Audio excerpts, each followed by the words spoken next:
चलिए आज हम लोग इसमें राज्य स्पेशल में जम्मू कश्मीर के बारे जानेंगे। इससे पहले पहला क्लास में हम लोग लद्दाख के बारे जान चुके थे। आज हम लोग जम्मू कश्मीर के बारे जानेंगे। क्यों जानेंगे? क्योंकि मैं पहले बताया था कि हम लोग एकदम ऊपर से मतलब कि पूरब पश्चिम उत्तर उत्तर से पूरा धीरे धीरे आएंगे। हाँ, पहले लद्दाख के बारे में हम लोग पूरा जितने भी जो फैक्ट्स था हम लोग उसके बारे पूरा जानने का प्रयास किए। हाँ, उसके बाद आज हम लोग जम्मू कश्मीर के बारे जानेंगे। नेक्स्ट पार्ट में फिर हम लोग हिमाचल प्रदेश जानेंगे। तरह तरह के जो राज्य हैं एक एक करके हम लोग पूरा थ्योरी पहले डिटेल के साथ जानेंगे। तो चलिए आज हम लोग शुरुआत करते हैं जम्मू कश्मीर के बारे। हाँ, तो आपको दिख रहा होगा जम्मू कश्मीर मैप में कहाँ है ये देख लीजिए। अगर यहाँ लिखा है जम्मू कश्मीर, हाँ मैं ब्लैंक मैप में अगर दिखना चाहता हूँ, अगर अब ब्लैक मैप में देखें तो आपको पता चल जाएगा कहाँ है जम्मू कश्मीर, कौन सा है। ये है आपका जम्मू कश्मीर, ये जम्मू कश्मीर, ये है लद्दाख। हाँ, ये लद्दाख को हम लोग कवर कर चुके हैं। उसके बाद आज हम लोग करेंगे जम्मू कश्मीर। तो चलिए शुरुआत करते हैं। सबसे फर्स्ट देखिए, बात करें जम्मू कश्मीर जो है वो जम्मू कश्मीर क्या लिखा उत्तरी भाग में स्थित है। भारत के उत्तरी भाग में जम्मू कश्मीर मिलेगा। उत्तरी भाग मतलब देखिए ये पूरब है, ये पश्चिम है, ये उत्तर। हाँ, तो उत्तर में ही कहीं न कहीं आपको जम्मू कश्मीर नजर आएगा। तो बोलेगा जम्मू कश्मीर किस भाग में है, तो भारत के उत्तरी भाग में आपको जम्मू कश्मीर नजर आएगा। ठीक, ये हो गया, ये पहला खत्म हो गया। ठीक, और बात करें तो पश्चिम में बोले कि पश्चिम हिमालय में स्थित है। मतलब देखिए हिमालय, अभी मैं यहाँ दिखा नहीं सकता, मैं फिर बताना चाहता हूँ एक मैप में। देखिए हिमालय जो है आपको पता होगा इस तरह से पूरा हिमालय गया है ना। तो अगर हिमालय को इस तरह से बांट दें, ये पूरब होगा, हाँ पूरब, इधर पश्चिम होगा। हिमालय को मैं बांट रहा हूँ, हिमालय को मैं बांट रहा हूँ। तो जो अगर मान लो ये ऐसा गया तो यहाँ पूरा लद्दाख भी पार करके गया है ना, ये पूरा माउंटेन है इस तरह से गया है। तो जो जम्मू कश्मीर है वह हिमालय के पश्चिम की ओर है। ये पश्चिम दिख रहा है ना, ये पूरा हिमालय है। अगर इसको बांट ये पूरब ये पश्चिम, तो ये हाँ जम्मू कश्मीर है, ये पश्चिम की ओर है, ये वाला देख ले। तो इसीलिए ये वाला पार्ट आपको समझ में आ गया होगा।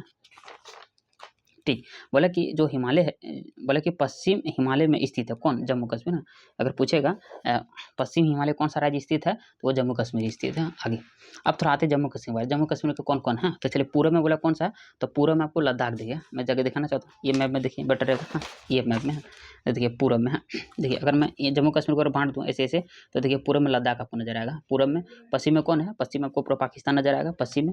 और उसके बाद ये पूरब पश्चिम, उत्तर में कुछ नहीं है। हाँ, उत्तर में कहेंगे लद्दाख ही आ जाएगा, लेकिन अब मत देखिए कुछ कुछ नहीं है।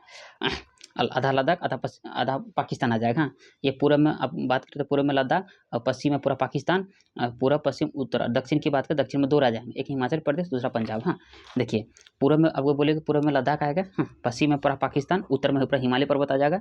हाँ, और दक्षिण की बात करें, दक्षिण में दो राज्य आएगा, एक पंजाब एक हिमाचल प्रदेश। मैं दिखाना चाहता हूँ, देखिए यह है पंजाब और दूसरा हिमाचल प्रदेश। ये पूरा पश्चिम उत्तर दक्षिण। तो दक्षिण में दो राज्य में एक हिमाचल प्रदेश और दूसरा पंजाब। हाँ, ये आप समझ गए होंगे। आगे बढ़ते हैं। बोले कि देखो हम लोग जम्मू कश्मीर पढ़ रहे थे। बोला कि जम्मू कश्मीर में नियंत्रण रेखा, मतलब कि जो नियंत्रण रेखा जो है जम्मू कश्मीर को पश्चिम और उत्तर में पाक अधिकृत कश्मीर और गिलगित बल्टिस्तान से अलग करता है। बोला कि देखो नियंत्रण रेखा आपको पता होगा। देखिए नियंत्रण रेखा इस तरह से, मतलब जम्मू कश्मीर ये गुजर रहा है, आधा पाकिस्तान हड़प कर रखा है। हाँ, मतलब जम्मू कश्मीर को आधा तो हड़प कर रखा है। तो नियंत्रण रेखा क्या है, बल्कि नियंत्रण रेखा जम्मू कश्मीर को पश्चिम और उत्तर में, उत्तर मतलब कि देखो ये पूरा पश्चिम उत्तर। हाँ, मतलब इधर जो है कह के इधर भी पाकिस्तान का पार्ट वो हड़प करेगा। हाँ, पूरा अभी मेरे पास पूरा मतलब जम्मू कश्मीर नहीं है, बहुत सारे पार्ट अभी भी पाकिस्तान के पास ही है। तो बोले कि नियंत्रण रेखा जो है वो पश्चिम, पश्चिम मतलब ये पूरा पश्चिम, ये वाला पार्ट जो इधर वाला पार्ट है वो पश्चिम और उत्तर में पाक अधिकृत कश्मीर और गिलगित बल्टिस्तान से अलग करता है। हाँ, मैं बताना चाहता हूँ, जब मैं लद्दाख वाला जो पार्ट किया था, तो जब बोला कि जब लद्दाख का जो पार्ट था, बहुत सारा पार्ट क्या क्या था पाकिस्तान ने हड़प करके, हाँ जो गिलगित बल्टिस्तान था वो अभी प्रेजेंट में वो पाकिस्तान के हाथों में। हाँ, लेकिन पहले वो लद्दाख के पार्ट में था, लेकिन अभी वो पाकिस्तान के पार्ट में। मैं ये पहले लद्दाख वाला पार्ट में कवर कर चुका हूँ। चलिए आगे बात करें। जम्मू कश्मीर की बात करें तो भारतीय संसद के दोनों सदनों के द्वारा अगस्त 2019 को जम्मू और कश्मीर पुनर्गठन अधिनियम 2019 के द्वारा क्या किया। पहले बताना चाहता हूँ कि जम्मू कश्मीर जो था पहले वो राज्य था, ठीक, लेकिन राज्य था लेकिन उसको स्पेशल दर्जा मिला हुआ था, इसीलिए उसको हटाने के लिए अगस्त 2019 को जम्मू और कश्मीर पुनर्गठन अधिनियम 2019 पारित किया गया। इसमें क्या किया गया, आगे जाके पारित करके राज्य को तोड़ के मतलब दो यूनियन टेरिटरी बना दिया गया। हाँ, एक जम्मू कश्मीर और दूसरा लद्दाख बनाया गया। हाँ, तो 31 अक्टूबर 2019 को एक अलग केंद्र शासित प्रदेश बनाया गया। मतलब जम्मू कश्मीर को पहले राज्य था, उसको फिर हटा के, मतलब कब हटाया गया, तो 31 अक्टूबर 2019 को हटा के वह संघ शासित प्रदेश बना दिया गया। हाँ, इट अपडेट याद रखिए, 31 अक्टूबर 2019 को, हाँ उसको हटा के एक अलग केंद्र शासित प्रदेश बना दिया गया। हाँ, उसके बाद जम्मू कश्मीर को भारत के ताज के रूप में जानते हैं, हम लोग जानते हैं क्योंकि वो सबसे ऊपर में है। हाँ, मैं देखना चाहता हूँ ये वाला पार्ट। हाँ, यहाँ देखिए जम्मू कश्मीर, तो कहीं के जम्मू कश्मीर जो है वह भारत के ताज के रूप में भी जाना जाता है। आगे बात करें, हम लोग जम्मू कश्मीर पढ़ रहे हैं। हाँ, तो जम्मू कश्मीर की जलवायु की बात करें, वहाँ की जो जलवायु है वह उप उष्ण कटिबंधीय, मतलब कि ना ज़्यादा गर्मी ना ज़्यादा ठंडा, बीच वाला पार्ट आपको मिलेगा। उष्ण उष्ण कटिबंधीय वो होता है जहाँ अधिक गर्मी पड़ता है, उप मतलब कि बीच वाला बात होता है, ठीक। उसके बाद देखो जम्मू कश्मीर की बात करें, जम्मू कश्मीर की शीतकालीन जो राजधानी है वो आपको मिलेंगे जम्मू। हाँ, देखिए शीतकालीन राजधानी बात करें तो आपको मिलेगा जम्मू में, शीतकालीन राजधानी। हाँ, देखो जम्मू कश्मीर की शीतकालीन राजधानी जम्मू, और उसके बाद ग्रीष्मकालीन राजधानी पूछे तो आपका मैं बताना चाहता हूँ ग्रीष्मकालीन राजधानी, हाँ, वो होगा श्रीनगर। हाँ, मैं दिखाना चाहता हूँ, देखिए आपको दिख रहा, नहीं दिख रहा है, मैं इधर से दिखाना चाहता हूँ, मैं ज़्यादा इधर हो गया। देखिए ये श्रीनगर है, अगर यहाँ नहीं शो कर तो मैं नीचे लिख देता हूँ। हाँ, ये श्रीनगर होगा। देखिए जब भी पूछे शीतकालीन राजधानी जम्मू कश्मीर का शीतकालीन राजधानी कौन होगा, वो होगा जम्मू, और ग्रीष्मकालीन राजधानी पूछे वो कौन सा होगा, वो होगा श्रीनगर। हाँ, ठीक। आगे बात करें जनसंख्या की बात करें तो जम्मू कश्मीर की जनसंख्या देखिए कितना है, 2011 के अनुसार 1,000 सैकड़ा हज़ार 10,000 लाख 10 लाख करोड़, मतलब 1,22,00,000। हाँ, 1,22,06,713 आपको जनसंख्या मिलेंगे। हाँ, कहाँ पे, जम्मू कश्मीर में 1 करोड़ लगभग जनसंख्या, इसे आ गया। पहले जम्मू कश्मीर एकमात्र राज्य था जिसको राष्ट्रीय ध्वज के साथ साथ अपना राष्ट्र मतलब क्या लगा राज्य ध्वज भी था। मतलब मैं बताना चाहता हूँ, पहले जब 31 अक्टूबर 2019 से पहले जम्मू कश्मीर जो था उसका एक अलग राज्य ध्वज भी था और भारत का भी राष्ट्रीय ध्वज था, मतलब कि वहाँ पे 2 झंडा था, ठीक। फिर आगे जाके 6 अगस्त 2019 में संसद के द्वारा क्या गया, इसे बदल दिया गया और 31 अक्टूबर 2019 को, मतलब 31 अक्टूबर 2019 को जम्मू कश्मीर को तोड़कर 2 अलग केंद्र शासित प्रदेश बनाया गया है। हाँ, तो एक लद्दाख बनाया गया है, एक अलग, और दूसरा जम्मू कश्मीर बनाया गया। दोनों को 31 अक्टूबर 2019 को ही बनाया गया, ठीक। पहले पहले पहले बोला कि जम्मू कश्मीर को भारत के संविधान की धारा 370 के अंतर्गत एक विशेष उसे एक पावर मिलता था, मतलब 370 के तहत उसे एक अलग पावर मिलता था। पावर किसको मिलता था, उसके मतलब इसके तहत जो भारत सरकार था, इसमें से अगर 370 के तहत उसमें नियम था कि भारत जो था वो उसमें से केवल रक्षा, संचार और विदेशी नीति के अंतर्गत उसमें मतलब कंट्रोल कर सकता है, बाकी बाकी अदर में कोई उसका मतलब कोई भी नियम लागू नहीं होता था, ठीक। इसीलिए मतलब कि कोई भारतीय संसद के द्वारा पारित, अगर मान लो जिस तरह से कोई भारत में संसद में कोई नियम अगर पास होता था तो जम्मू कश्मीर लागू नहीं होता था। क्यों, क्योंकि वहाँ पे सिर्फ ये 3 नियम ही लागू होता था। क्यों, क्योंकि वो 370 उसको कहीं न कहीं एक स्पेशल पावर उसको जम्मू कश्मीर को देती थी। तो रक्षा हो गया, संचार हो गया, विदेशी नीति को छोड़कर हाँ, कोई भी नीति मतलब जम्मू कश्मीर पर लागू नहीं होता था। क्यों नहीं होता था, बोला कि क्यों, क्योंकि वहाँ पर उसको 370 जो धारा था वो उसको एक स्पेशल पावर के को उसको देता था। आगे देखिए बोला कि जब तक कि जम्मू कश्मीर के राज्य विधानसभा के मतलब जब तक कि विधानसभा उसको अप्रूव न कर दें कि जो संसद ने पास किया है वो यहाँ लागू होगा, तब तक वो लागू नहीं होगा। हाँ, ठीक। उसी तरह बात करें जम्मू कश्मीर एकमात्र मुस्लिम बहुसंख्यक राज्य, मतलब जम्मू कश्मीर में आपको मतलब वहाँ जब जब देखिए कि हम लगभग 1 करोड़ आपको जनसंख्या मिलेंगे। हाँ, तो लगभग की बात करें तो वहाँ लगभग अधिकतर वहाँ आपको मुस्लिम बहुसंख्यक ही मिलेंगे, अधिकतर मात्रा में मुस्लिम समुदाय ही आपको वहाँ मिलेंगे जम्मू कश्मीर में, ठीक। अब आते हैं जम्मू कश्मीर जलवायु, वहाँ की जलवायु की बात करें, वहाँ कैसा जलवायु है, तो जलवायु की बात करें हम लोग देखिए कि वहाँ उष्ण मतलब उप उष्ण कटिबंधीय है। तो वहाँ की जलवायु जो है वो कृषि जलवायु मतलब कृषि के लिए भी उपयोग है, उसके बाद बागवानी के लिए बहुत फेमस है, और पुष्प उत्पादन मतलब कि फूलों के उत्पादन के लिए जो है ना जम्मू कश्मीर की जो जलवायु है वो काफ़ी अनुकूल है, इसको याद रखिएगा, ठीक। बात करें जम्मू कश्मीर में अखरोट, हाँ, अखरोट का सबसे बड़ा एक उत्पादक राज्य है, मतलब उत्पादक बोलिए या इसको निर्यातक बोलिए। बात एक है कि वहाँ अखरोट का उत्पादन बहुत अधिक मात्रा में होता है जम्मू कश्मीर में। ये क्वेश्चन बनेगा आपसे। रोजगार की बात करें जम्मू कश्मीर में, जिस तरह से बात करें कि वहाँ कृषि, हाँ, कृषि हो गया, बागवानी हो गया, पुष्प, हाँ, इस सब से उसको रोजगार मिल रहा है। उसके अलावा जम्मू कश्मीर में रोजगार जो मिल रहा है वो कृषि क्षेत्र और पर्यटक, क्योंकि जान रहे हैं भारत जम्मू कश्मीर जो था वो भारत के ताज के रूप में जाना जाता है। इसीलिए वहाँ के जो व्यक्ति हैं खासकर जम्मू कश्मीर जाना पसंद करते हैं, क्योंकि वहाँ आपको पता होगा वैष्णो देवी वहाँ काफ़ी फेमस है। तो इसीलिए वहाँ पर्यटक का क्षेत्र का भी बढ़ावा मिलता है, इससे वहाँ के लोगों को क्या मिलता है, रोजगार मिलता है। आगे अब कुछ फैक्ट्स की ओर बातें, फैक्ट में देखिए अगर देखिए हम लोग जानते हैं जम्मू कश्मीर का अगर स्वतंत्र दिवस की बात करें, हाँ, राज्य दिवस को कब मनाते हैं जम्मू कश्मीर, तो 26 अक्टूबर को राज्य दिवस को मनाते हैं, ठीक। एरिया हम लोग पढ़ते हैं, अगर एरिया कितना है देखिए 1,000 सैकड़ा हज़ार 10,000 लाख, हाँ, मतलब देखिए देखिए देखिए 2,22,236 स्क्वायर किलोमीटर आपको एरिया मिलेगा जम्मू कश्मीर का, ठीक। राजधानी की बात करें तो देखिए ग्रीष्म राजधानी जो आपको श्रीनगर था, हाँ, और शीतकालीन राजधानी आपको मिलेगा जम्मू कश्मीर। मैं पढ़ा चुका हूँ ये पहले कि ग्रीष्म जो राजधानी था वो श्रीनगर था, ग्रीष्म राजधानी, और शीतकालीन राजधानी था वो जम्मू था, जम्मू कश्मीर का। चलिए आगे कवर करते हैं। आगे की बात करें देखिए अब जम्मू कश्मीर की आधिकारिक भाषा की बात करें, वहाँ के ऊपर उर्दू है, क्योंकि मैं पहले बता चुका हूँ कि जम्मू कश्मीर की जो जनसंख्या है वो लगभग 1 करोड़ से ऊपर है। वहाँ पे जितने भी जो समुदाय हैं वो अधिकतर मुस्लिम समुदाय हैं, इसीलिए वहाँ के अधिकतर भाषा आपको उर्दू ही मिलेंगे, ठीक। वहाँ की पशु की बात करें जम्मू कश्मीर की, वो आपको हंगुल मिलेंगे, हंगुल, हाँ। उसके बाद पक्षी की बात करें तो काली गर्दन वाली सारस, इसको याद रख लेगा, ठीक।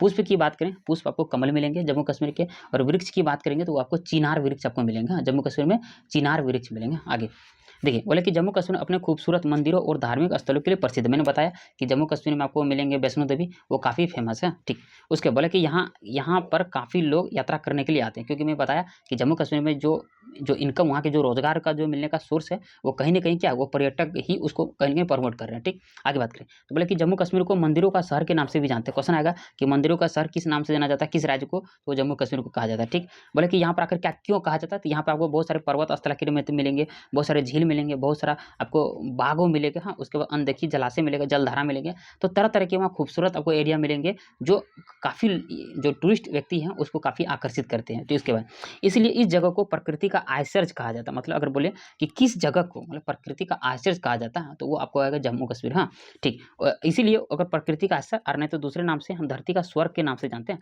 तो धरती का स्वर्ग जम्मू कश्मीर को कहा जाता है, क्योंकि वहाँ पे आपको तरह तरह के पर्वत, तरह तरह के झील, तरह तरह के बाग और तरह तरह की आपको ऐसी ऐसी जलधाराएं आपको मिलेंगे जो आप मन मुग्ध हो जाएंगे आपको। हाँ, आगे ये आपको याद रख लीजिएगा, धरती का स्वर्ग जम्मू कश्मीर को। उसे अब कुछ दर्शनीय स्थान करते हैं कि आखिर जो धरती का स्वर्ग बोलते हैं, वहाँ पे देखने के जो टूरिस्ट जाते हैं वो क्या क्या देखते हैं। ठीक, तो सबसे पहले आएगा आपको माता वैष्णो देवी मंदिर। हाँ, ये कहाँ मिलेंगे, वो जम्मू से आप 60 किलोमीटर जब दूर जाइएगा, वहाँ एक जगह का नाम है कटरा। कटरा में आपको वो माता वैष्णो देवी आपको अवस्थित मिलेंगे वहाँ पे। ठीक, उसके बाद आपको मिलेंगे वहाँ पे जो है क्या लिखा, बाहू का किला। हाँ, बाहू का किला, ये किला क्या है, बोले कि यह जम्मू का सबसे पुराना महल है। मतलब एक किला बोलिए या महल बोलिए, हाँ, इसका नाम है बाहू किला। हाँ, अगर कभी आप जाते हैं तो जरूर देखने का प्रयास करें, बाहू का किला, यह जम्मू का सबसे पुराना महल है, याद रख लेगा। उसके बाद यह तावा नदी के किनारे, कभी कभी क्वेश्चन आ जाता है कि तावा नदी किस राज्य से होकर गुजरती है, तो वह जम्मू कश्मीर से होकर गुजरती है। तो ये बाहू का किला, ये जम्मू कश्मीर का सबसे पुराना किला है। उसके बगल में तावा नदी है, जो तावा नदी के किनारे बाहू का किला है। ठीक, बोले कि इस किले के अंदर माता माता माता दुर्गा, हाँ, माता दुर्गा की एक एक भव्य मंदिर है उसके अंदर। हाँ, कहाँ पे, बाहू का किला में, इसको याद रख लीजिएगा। आगे एक आपको मिलेगा पटनी टॉप। हाँ, पटनी टॉप ये क्या है, ये कुछ नहीं है, यह एक सौंदर्य, मतलब की बात करें, ये एक सौंदर्य और सनासर झील है। एक प्रसिद्ध, यहाँ एक झील का नाम आया सनासर झील। हाँ, मतलब कि उसके लिए प्रसिद्ध है, मतलब पटनी टॉप। हाँ, पटनी टॉप ये सौंदर्य मतलब खूबसूरती के लिए बहुत फेमस है, और वहाँ पे एक झील है सनासर झील, इसके लिए बहुत प्रसिद्ध है। हाँ, बोले कि यहाँ पर्वत क्या लिखा, पर्वतीय क्षेत्रों तथा चारागाहों के लिए बहुत फेमस है, मतलब कि मतलब काफ़ी आपको पर्वत मिलेंगे और चारागाहों के लिए फेमस है। उसके बाद आएगा मानसरोवर झील। हाँ, मानसरोवर झील या मानसर झील। हाँ, बोले कि यह झील चारों ओर से जंगलों से घिरा हुआ है। मानसर जो झील है, यह चारों ओर से जंगलों से घिरा हुआ है, इसीलिए यहाँ बोला कि सर्प देवता आपको मिलेंगे, सर्प देवता यानी कि शेष नाग को समर्पित मंदिर मिलेंगे। मानसर झील में आपको नाग देवता या सर्प देवता को समर्पित एक आपको मंदिर मिलेंगे। कहाँ पे, तो जम्मू कश्मीर में। ये सब जितनी भी जगह है जम्मू कश्मीर में ही है, याद रख लेकर। सबसे पहले बता बाहू का किला जम्मू कश्मीर में, पटनी टॉप जम्मू कश्मीर में, मानसर झील जम्मू कश्मीर में, उसका आएगा पहलगाम। हाँ, ये कहाँ, ये भी जम्मू कश्मीर में मिलेगा। ये क्या है, बोले कि ये अमरनाथ यात्रा का एक मुख्य आधार शिविर स्थल है। ये शिविर स्थल है, मतलब कि जब भी को जो अमरनाथ यात्रा की ओर जाते हैं तो पहलगाम में क्या करते हैं, वहाँ पे जाकर रुकते हैं। वो एक शिविर क्या मतलब कि शिविर स्थल है। हाँ, वो कहाँ पे है, वो जम्मू कश्मीर ना, पहलगाम। आगे बोले कि ये जो शिविर स्थल है, वहाँ पे गर्मियों के मौसम में अमरनाथ जितने भी यात्री हैं वहाँ आते हैं और वहाँ पे ठहरते हैं। हाँ, ये याद रख लें, पहलगाम। अब आते हैं गुलमर्ग। यहाँ से क्वेश्चन बनना शुरू आ जाते हैं कि गुलमर्ग कहाँ पे, तो जम्मू कश्मीर ना। बोले कि यह हरा भरा एक चारागाह क्षेत्र है, यहाँ पर चारों तरफ फूल ही खिले होते हैं। ठीक, बोले कि अगर एरिया की बात करें गुलमर्ग का, तो 13,400 फीट ऊंचा पर ये आपको नजर आएंगे। चलिए आगे देखते हैं, आगे दिख रहा। हाँ, हम लोग गुलमर्ग पढ़ रहे थे। बोले कि ये जो गुलमर्ग है कार मार्ग के लिए काफ़ी प्रसिद्ध है। क्वेश्चन आएगा कि कार मार्ग के लिए कौन फेमस है, तो वो आपका गुलमर्ग। क्या आएगा, गुलमर्ग। ये कहाँ पे है, तो वो आपको मिलेगा जम्मू कश्मीर में। ये सब पॉइंट को भी याद रख लीजिएगा। ठीक, बोले कि जो गुलमर्ग था, हाँ, यह गोल्फ मैदान और क्या लिखा है, स्की ड्राइविंग के लिए काफ़ी फेमस है। हाँ, ये गोल्फ मैदान और स्की ड्राइविंग के लिए काफ़ी प्रसिद्ध है वहाँ पे। हाँ, अब आते हैं सोनमर्ग, गोलमर्ग, सोनमर्ग, ये सभी आपको जम्मू कश्मीर में मिलेंगे। हाँ, ठीक है। बोले कि यहाँ जाने के लिए सिंधु घाटी से आपको गुजरना पड़ेगा। ठीक, सिंधु घाटी घाटी एक सुनहरा चारागाह है। वहाँ जब जाइएगा, चारागाह मतलब कि वहाँ जानवरों को चरने के लिए आपको बहुत सारे घास मिल जाएंगे। ठीक, बोले कि इसकी ऊंचाई की बात करें तो 2,740 मीटर आपको उसकी ऊंचाई मिल जाएंगे। ठीक, यहाँ से आसमान छूते हुए बर्फ के ढके पहाड़ आपको नजर आएंगे। कहाँ से, सोनमर्ग से। कहाँ से, सोनमर्ग से। इसके बाद अब आएंगे मुगल गार्डन। यहाँ से बहुत एग्जाम में क्वेश्चन बन चुके हैं। मुगल गार्डन है, ये श्रीनगर में अवस्थित है। बोले कि यह प्राकृतिक सुंदरता का एक दर्शनीय स्थल है। ये सभी बोले कि ये सभी भाग, मतलब मुगल गार्डन जब जाइएगा तो वहाँ पे आपको ये सब आपको नजर आएंगे। सबसे पहले क्या क्या है, चश्मा शाही आपको नजर आएगा मुगल गार्डन में। उसके बाद निशांत बाग, शालीमार बाग, शालीमार बाग बहुत फेमस है। हाँ, उसके बाद नसीम बाग। हाँ, ये जितने ही बाग हैं आपको मुगल गार्डन में नजर आएंगे। हाँ, तो चश्मा शाही, निशांत बाग, शालीमार बाग, नसीम बाग। हाँ, बोला कि ये जितने भी जो बाग हैं वो डल झील के किनारे हैं। ये डल झील, क्वेश्चन आएगा डल झील कहाँ पे है, वो आपको जम्मू कश्मीर में, इसको याद रख लीजिएगा। आगे चलाते डल झील के बारे। हाँ, देखिए हम लोग पढ़ रहे थे कि वहाँ क्या क्या घूमने के लिए है, तो डल झील था। हाँ, देखिए डल झील। हाँ, जो डल झील है, बोले कि डल झील क्या है, ये श्रीनगर में स्थित एक प्रमुख आकर्षक झील है। बोले कि इसके किनारे, डल झील के किनारे की बात करें, ये टोटल देखिए 15.5 किलोमीटर मुख्य मार्ग से ये गुजरता है। हाँ, और मुख्य मार्ग के बगल में ही आपको मुगल काल के बाग मिलेंगे, और हाउस बोट मिलेंगे, और होटल भी बहुत सारे आपको मिलेंगे। ठीक, बोले कि डल झील के बीचों बीच, हाँ, बोले कि चार चिनार नाम का एक छोटा द्वीप है। ये तो बहुत क्वेश्चन आते हैं कि चार चिनार नाम का एक छोटा जो द्वीप है वो किस झील में अवस्थित है, तो आप बोलिएगा वो डल झील में है। किसमें है, वह डल झील में। इसको याद रख लीजिए, ये बहुत इंपॉर्टेंट क्वेश्चन है। बोले ऐसा क्यों, बोले कि यहाँ चार चिनार के पेड़ों के कारण इसका नाम रखा गया। मतलब कि जो डल झील है, हाँ, वो आपको मिलेंगे श्रीनगर में। हाँ, वो बोले कि वो टोटल 15.5 किलोमीटर का जो मुख्य मार्ग से सटा हुआ है। उसके बाद यहाँ पे बोले कि जो डल झील के बीच में एक चार चिनार नाम का एक छोटा सा द्वीप है। और बोले कि क्यों इसका नाम चार चिनार रखा गया, क्योंकि वहाँ चार चिनार नाम के पेड़ों की अधिकता है वहाँ पे, अधिक मात्रा। हाँ, या उसके बाद आएगा जमा मस्जिद। जम्मू कश्मीर में भी जमा मस्जिद है, आपको दिल्ली में भी मिलेंगे। हाँ, तो बोले कि यह श्रीनगर की एक मुख्य मस्जिद है, मतलब जमा मस्जिद है श्रीनगर की एक मुख्य मस्जिद है। बोले कि यह पुराने शहर के नौहट्टा में स्थित है। क्या लिखा है, नौहट्टा में अवस्थित है। इसका निर्माण, हाँ देखिए, इसका निर्माण 1394, बस अब इसको याद रहेगा, सुल्तान सिकंदर शाह ने किया था। बस ज़्यादा मत पढ़िए क्योंकि बहुत सारा लिखा हुआ है, मैं पढ़ देता हूँ। हाँ, बहुत सारा नाम लिखा है कि 1394 ईस्वी में सैयद उल औलिया सैयद अली, क्या लिखा, हमदनी के पुत्र मीर मोहम्मद हमदनी के, इतना मत पढ़िए, बस यहाँ पढ़िए कि जो जामा मस्जिद इसका निर्माण कौन किया था, तो सुल्तान सिकंदर शाह ने किया था। बस याद रख लीजिएगा। अब चाहते हैं जम्मू कश्मीर की भाषा, वहाँ की भाषा कौन कौन सी है। मैंने पहले बताया कि जम्मू कश्मीर में अधिकतर मात्रा में मुस्लिम समुदाय रहते हैं, तो इसलिए वहाँ की भाषा आपको कहीं न कहीं उर्दू से रिलेटेड ही मिलेंगे। ठीक, तो उर्दू की बात करें, जम्मू और कश्मीर की आधिकारिक भाषा, वहाँ की आधिकारिक भाषा आपको उर्दू मिलेंगे। राज्य में स्थानीय भाषा वहाँ कश्मीरी। हाँ, वहाँ की देखिए, उर्दू तो आपका ऑफिशियल आधिकारिक भाषा हो गया, और वहाँ की जो लोकल लैंग्वेज है वो कश्मीरी है, जिसे वहाँ की भाषा में कैसूर कहा जाता है। हाँ, इधर वहाँ की जो भाषा में कैसूर कहा जाता है। आगे ठीक, बोले कि जो कश्मीरी है यह केसूर, हाँ, भारतीय आर्य भाषा की एक परिवार के अंतर्गत आते हैं। जो केसूर जो है वो भारतीय आर्य परिवार की भाषा के अंतर्गत आती है। आर्य, ये समझाइएगा। ठीक, बोले कि जो कश्मीरी या कोसूर, हाँ कोसूर, कश्मीर और चेनाब, हाँ चेनाब घाटियों में यह भाषा अधिक मात्रा में बोली जाती है। मतलब कि जो कश्मीरी है या केसूर है वह चेनाब घाटियों के किनारे अधिक मात्रा में बोली जाती है। ठीक, कश्मीरी या केसूर भारत की 22 क्या लिखा, अनुसूचित, मतलब कि अनुसूचित भाषाओं में, आपको पता होगा भारत के द्वारा टोटल 22 अनुसूचित भाषाओं में इसको सम्मिलित किया गया है। उसमें से एक कश्मीरी आपको मिलेगा। हाँ, अन्य भाषा की बात करें, वहाँ पे जो जम्मू कश्मीर में बोला जाता है, हाँ, वो कौन कौन भाषा बोले, वहाँ पंजाबी बोला जाता है, बल्ती बोला जाता है, उसके बाद गोजरी सीना बोला जाता है, उसके बाद पश्तो राइझा, मतलब कि ये सब भाषा वहाँ पे जम्मू कश्मीर में बोला जाता है। आगे अब कुछ मेले और त्यौहार के बारे में हम लोग जान लेते हैं जम्मू कश्मीर में कौन कौन सा। उसमें आएगा सबसे पहले बैसाखी। बोले कि यह त्यौहार जो